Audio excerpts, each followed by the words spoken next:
ব্যবস্থা নেওয়ার জন্য আমি ওনাকে বলেছি যে আমরা আলোচনা করব ক্যাবিনেটে,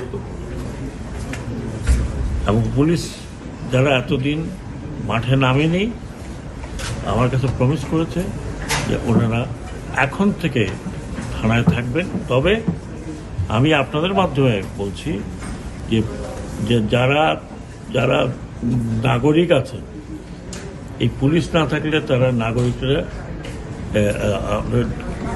সুরক্ষিত নয়। পুলিশের গায়ে হাত দেবেন না। যদি আপনার কমপ্লেন থাকে ওনাদের কাছে বলবেন। আমরা কোনো অন্যায়কারীকে আমরা ছাড় দেবো না। আমি ইভেন স্টুডেন্ট রাষ্ট্রের সাথে কথা বলেছি, তারাও বলেছে যে আমরা আমাদের সাথে পুলিশের কোনো বিরোধ নাই, যা হয়ে গেছে হয়ে গেছে।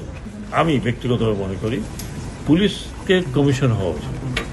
পুলিশ কমিশনের নিচে পুলিশ ফাংশন করবে, পলিটিক্যাল পার্টির নিচে না। পলিটিক্যাল পার্টির মিসইউজ করছে পুলিশকে, এটা হচ্ছে মুদ্রা কথা। যে যার জায়গায় যাবেন তারা কাজ করবেন। তাদের মধ্যে যদি কেউ অন্যায় করে থাকেন সেটা দেখার মালিক হচ্ছে সরকার, সেটা মালিক তো আপনি আমি না। যদি করে থাকেন, অন্যায় করে থাকেন, ইনভেস্টিগেশন হবে, তাদের যতটুকু শাস্তি হবে ততটুকু হবে। আমরা ডিসাইড করেছি, আমরা ইনভেস্টিগেট করছি যে রংপুরের মামলাতে যারা যারা জড়িত তাদের বিরুদ্ধে কি ব্যবস্থা নেওয়া যায়, এবং অতি সত্তর হতো তাদের বিরুদ্ধে ব্যবস্থা নেওয়া হবে। ওসিকে সাসপেন্ড করেছেন ওনারা অলরেডি। তিনি ওই যে এফআইআর লিখলেন, তারপরে 12 বছর ছেলেকে দিলেন, ওনাকে অলরেডি সাসপেন্ড করা হয়েছে। বাকিদের ব্যাপারে একটু ইনভেস্টিগেশন হচ্ছে, আপনারা 2-1 দিনের মধ্যে ওটা জানতে পারবেন। হুকুমের আসামি বলে একটা, তাদেরও হাইকমান্ড ছিল।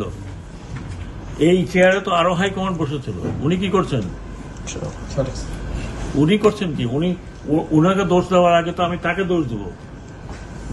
আমি যদি এখন ওনাকে বলি যে এইটা করতে হবে, উনি না করলে ওনাকে আমি চাকরি থেকে স্যাক করে দেব, সেই ভয় যদি থাকে তো কি করবে?